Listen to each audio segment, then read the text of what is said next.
ගෙදරට ගෙනත් ඉතිරි වුණ බතලාලයකින් මේ වගේ හෝම් ඩෙකෝ එකක් හදමුද?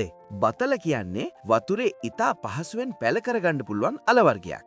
ඔයාට පුළුවන් මේක කිචන් එකේ, ඔෆිස් එකේ, එහෙම නැත්නම් බෙඩ්රූම් එකේ උනත් තියන්න. මුලින්ම කැපුම් නැති, කුණු වෙලා නැති හොඳ නිරෝගී බතලාලයක් තෝරා ගන්න ඕන.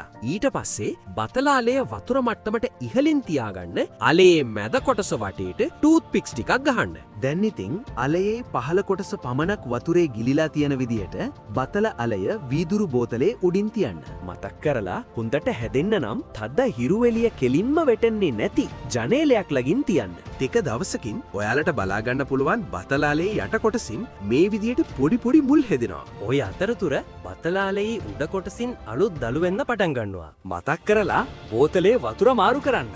මේ විදිහට මාසයක් දෙකක් යද්දී බතල වැල් හොඳට හැදෙනවා. සමහර විට මල් පිපෙන්නත් පුළුවන්. ගොඩක් වැල් දික්කුණාම ඔයාට ඕන විදියට ඒක කප්පාදු කරලා ඒවා යන්න ලණුවක් වගේ ආධාරකයක් දෙන්න. Wow Plant YouTube channel එක තවම subscribe කරලා නැත්නම් අදම කරන්න.